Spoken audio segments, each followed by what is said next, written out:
Assalamualaikum warahmatullahi wabarakatuh. Selamat pagi, salam sehat selalu untuk kita semuanya. Semoga kita senantiasa mendapatkan perlindungan dari Allah Tuhan Yang Maha Kuasa. Amin. Oke, langsung saja teman-teman, bahwa mengantisipasi terjadinya trouble di kendaraan kita itu menjadi sesuatu hal yang sangat penting. Kita sebagai pemilik kendaraan, apabila tidak bisa mengantisipasi trouble yang terjadi pada kendaraan kita, itu akan sangat merepotkan. Terutama misalnya terjadi trouble pada saat di tengah-tengah perjalanan kita, kendaraan kita mogok atau macet, dan kita tidak bisa mengantisipasi seminimal mungkin, maka itu akan sangat merepotkan kita. Nah, untuk bisa mengantisipasi, maka kita satu persatu harus mengetahui komponen-komponen yang ada. Satu, misalnya ini radiator. Jadi radiator ini teman-teman semuanya, ini adalah tempat untuk menampung cairan pendingin. Cairan pendingin itu bisa diisi dengan air biasa, kemudian bisa diisi dengan air mineral, bisa air coolant ya, atau air khusus yang disediakan untuk mengisi radiator. Air pendingin itu untuk mendinginkan mesin ketika bekerja. Jadi mesin itu panas ketika bekerja sehingga perlu didinginkan. Air yang ada di dalam radiator mengalir ke mesin melalui mantel jaket. Mantel jaket itu lubang-lubang yang disediakan di dinding-dinding mesin untuk mengalir mendinginkan mesin yang sedang bekerja. Nah, radiator ini dihubungkan dengan tabung tangki cadangan atau tangki cadangan ya, reservoir tank. Ini isinya adalah cairan radiator cadangan. Nah, di sini ada dua mobil ya teman-teman. Yang satunya karburator, yang satunya injeksi. Ini yang injeksi. Pada prinsipnya sama, ini radiatornya ya. Kemudian ini reservoir tanknya atau tangki cadangannya. Fungsinya sama. Jadi radiator maupun reservoir tank ini fungsinya sama, baik itu yang mobil injeksi ataupun mobil yang karburator. Kita kembali untuk membahas karena prinsipnya sama ya. Nah, kemudian air radiator ini perlu ada penggantian pada interval jarak tertentu atau waktu tertentu. Untuk keamanannya, kita ganti air radiator itu pada 40.000 km atau setiap 2 tahun sekali. Teman-teman jangan lupa, ini disarankan ketika kita mau bepergian, apalagi pada jarak tertentu jauh ya, kita cek air radiator ini kondisinya bagaimana, apa penuh apa tidak di radiator ini. Kemudian air radiator ini dipastikan apakah bercampur oli atau tidak. Nah, kita harus pastikan itu, bahwa air radiator yang ada di mobil kita itu masih bagus atau tidak.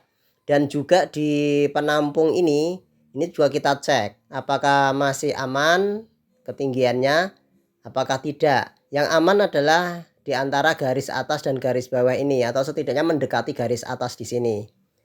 Ya, begitu ya, teman-teman. Kemudian untuk tutup radiator ini ya, kita juga harus periksa tutup radiator ini, karena tutup radiator ini memiliki kemampuan kerja, ada klepnya di tutup radiator ini. Jadi kalau tutup radiator ini kita balik, itu di tutup radiator ini ada klep atau ada valve ya. Nah, ini kita tes dengan kita pejet begini. Kalau kita pejet masih memegas atau ngeper dengan baik ya, bisa memegas dengan baik, itu berarti kerja tutup radiator ini membuka dan menutup klepnya masih bagus. Di samping itu kita cek ini bersih apa tidak, ini apa berkarat apa tidak, ini di sekitar sini juga kita cek. Kalau kita pastikan sudah bagus, kita tutup kembali, tidak apa-apa. Jadi airnya masih volumenya bagus, kualitasnya tidak campur oli, tutupnya masih bagus, tidak berkarat dan lain sebagainya, kita pastikan. Nah, teman-teman semuanya, selain radiator yang kita harus tahu ya, maka kemudian diantaranya berikutnya adalah kita harus tahu pula tentang rem. Ya setidaknya kita tahu bahwa pengereman membutuhkan minyak rem. Jadi pada saat kita menginjak pedal rem itu kita sebetulnya adalah menekan minyak rem agar mengerem roda-roda. Nah ini penampung minyak remnya di sini. Ini coba kita lihat. Pastikan di mobil teman-teman itu minyak remnya kondisinya masih bagus. Jadi belum pekat warnanya. Ya, kalau warnanya sudah pekat itu nanti sudah tidak bagus, akan mengakibatkan bisa menggores dinding silinder dari master rem yang mengakibatkan kebocoran pada saluran rem. Nah, itu harus kita pastikan juga remnya bagus. Selain itu juga minyak kopling. Nah ini ya, kopling terletak di sini.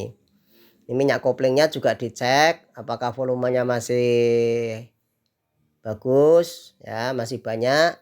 Kemudian kualitasnya juga apakah masih bagus.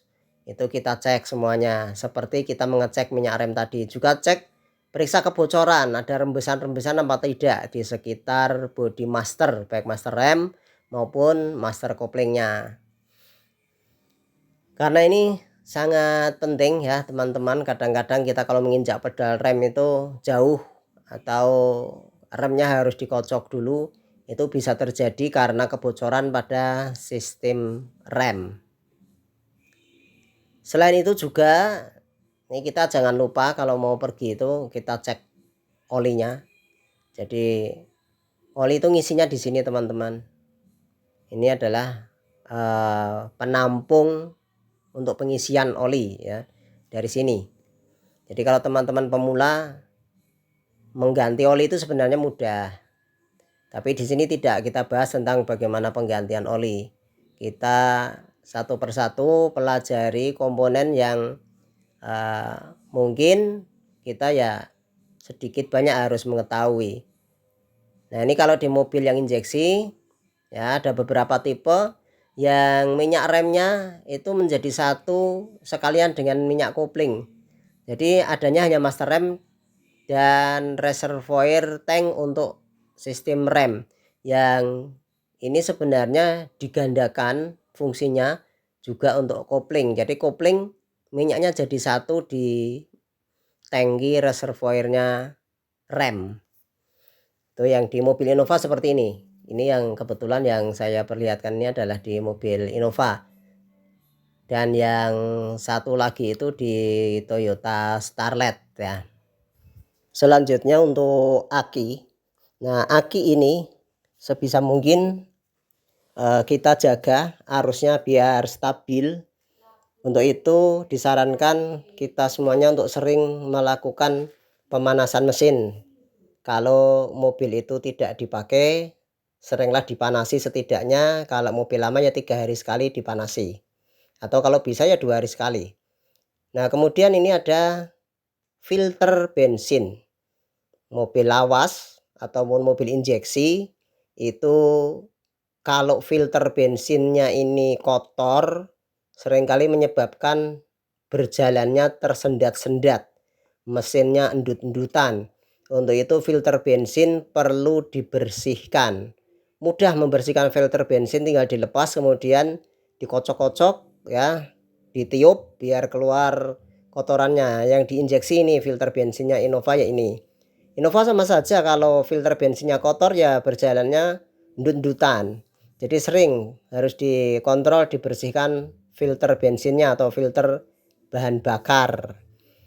Sangat penting untuk membersihkan filter bahan bakar ini.